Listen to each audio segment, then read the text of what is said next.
Selamat pagi, halo rekan-rekan Sobat ASN.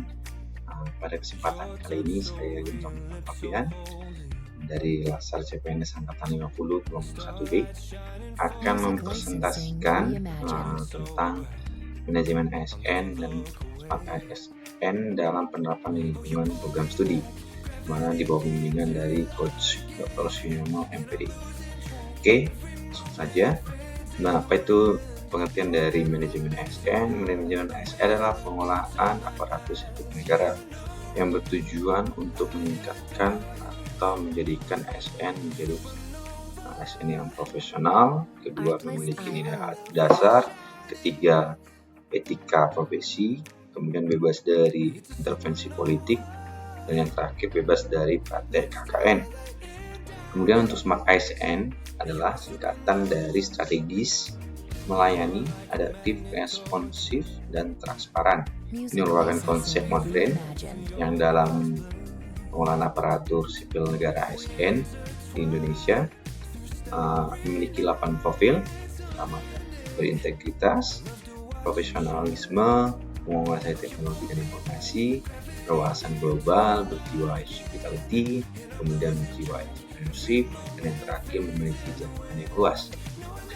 Untuk isu yang saya angkat dalam isu manajemen ASN dengan program studi, ada 3 isu yang saya angkat. Untuk isu yang pertama ini adalah tidak tersedianya akun media sosial sebagai sumber informasi kegiatan program studi dalam pengenalan terhadap calon mahasiswa baru, contohnya seperti YouTube maupun Instagram.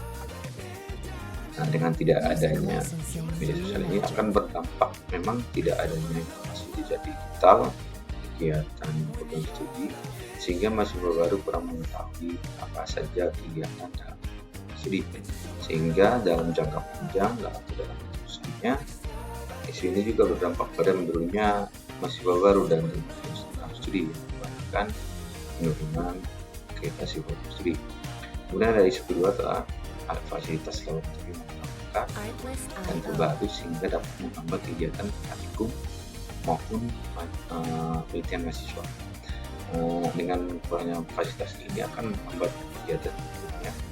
Dengan kurangnya fasilitas dan penelitian akan menjadi menjadi sumber kendala yang akan mengurangi nilai efisiensi serta kualitas data yang dihasilkan dalam praktikum penelitian. Kemudian isu ketiga yang saya angkat adalah ajar praktikum, khususnya di praktikum fakultas perwirausahaan dengan keilmuan yang terbaru. Dengan dampak isu ini tidak terupdate-nya modul dan mengajar ini, maka tidak terupdate-nya juga tentang pengetahuan dosen dan mahasiswa, sehingga nanti mahasiswa yang mempelajari materi tersebut tidak relevan lagi dengan isu-isu dan perkembangan dari teknologi yang terkini. Kemudian dari ketiga isu tersebut, kemudian saya analisis USG. Untuk isu yang pertama, tidak ada di media sosial tadi. Ini saya beli nilai urgensi 4. Untuk penilaian USG memiliki nilai dengan 1 hingga 5. 1 itu dalam kategori tidak serius, 2 itu kurang serius, 3 itu cukup serius, 4 serius, dan poin 5 itu sangat serius. Untuk isu yang pertama, tidak ada di media sosial, progresi dengan poin 4 karena memang cukup serius karena perkembangan teknologi ini berakibat penyerapan informasi hanya melalui digital saja, sehingga memang perlunya media sosial itu. Kemudian untuk seriusnya, jika dampak ini tidak dikerjakan, maka memang masih ada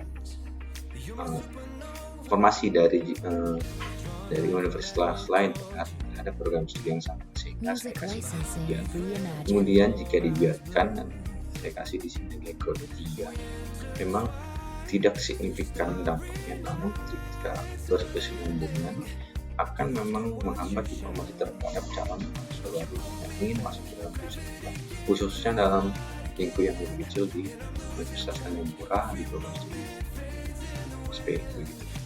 Kemudian dalam bobot yang dari total isu rekrut pertama memiliki nilai bobot yang 10.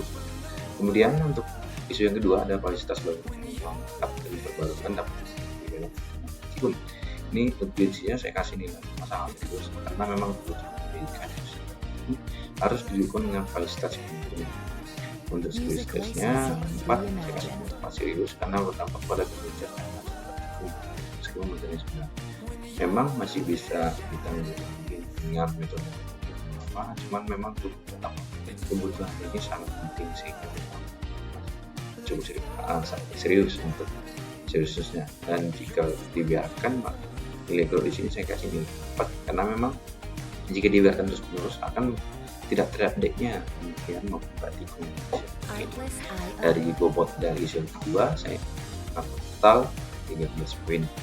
Kemudian ada poin ketiga belum ada yang menggunakan cepat dan keilmuan terhadap keilmuan baru. Untuk urgensinya saya kasih nilai 5 karena merupakan acuan pembelajaran bagi mahasiswa. Untuk seriusnya jika memang tidak dikerjakan akan berdampak pada tidak tertentunya kompetensi mahasiswa dalam kegiatan praktikum. Kemudian untuk jika dibiarkan setelah terus saya kasih nilai 5 juga untuk nilai growth-nya karena memang akan berdampak serius. Berkesinambungan juga dengan mahasiswa baru dengan mahasiswa lama yang akan memberikan juga memaparkan kepada adik kelas sehingga nanti memang tidak teradiknya kegiatan praktikum dengan modul pelajaran yang tadi yang kurang terupdate sehingga memang perlunya update praktikum dan modul ajar untuk isu-isu terkini. Sehingga dari isu yang ketiga saya kasih bobot 15. Kemudian jika dibilang ada membuat gagasan rekomendasi terkait isu yang dipilih dari isu tadi terdapat nilai prioritas untuk isu yang ketiga. Isu yang ketiga ini memiliki bobot 15. Kemudian isu yang kedua memiliki bobot 13. Prioritas yang kedua dan yang pertama memiliki bobot 13 dengan prioritas ini. Sehingga terpilihlah isu ketiga dan gagasan rekomendasi yang saya kasih dan saya berikan. Itu pertama adalah langkah konkret akan kita lakukan untuk solusi terkait isu yang ketiga. Yang pertama adalah identifikasi kebutuhan. Yang pertama kita harus mengidentifikasi kebutuhan terkait secara spesifik modul dan bahan ajar yang akan kita sampaikan terhadap mahasiswa. Kemudian yang kedua ada inventarisasi sumber daya. Ini inventarisasi sumber daya ini perlu karena memang kita melihat sumber daya yang ada baik secara finansial maupun peralatan fasilitas yang mendukung kegiatan kami. Kemudian kita buat rencana kerja. Rencana kerja ini perlu karena memang dalam proses kita harus tahu timelinenya, pembagian tugas dan juga atau memiliki tim dan kerjanya. Kemudian nanti ada evaluasi juga, sehingga nanti memang membuat rencana ini perlu untuk implementasi. Kemudian nanti implementasi setelah kita membuat modul yang baru dengan pertimbangan inventarisasi sumber daya, kebutuhan juga dengan mahasiswa, kita coba terapkan dengan implementasi modul yang sudah kita buat dengan adaptasi tentu. Kemudian setelah kita mengimplementasi, kemudian kita lanjutkan langkah selanjutnya adalah evaluasi. Evaluasi di sini untuk melihat kendala apa saja yang diperlukan atau yang kurang efektif pada penggunaan modul dan bahan ajar yang baru.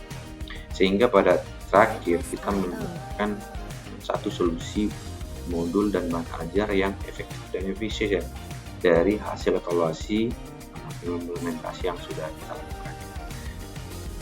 Berikut adalah pemaparan saya terkait dengan isu-isu tentang manajemen ASN. Khusus isu yang saya pilih adalah tidak adanya modul dan bahan ajar yang update dengan isu yang terkini. Terima kasih. Sekian presentasi saya. Assalamualaikum warahmatullahi wabarakatuh.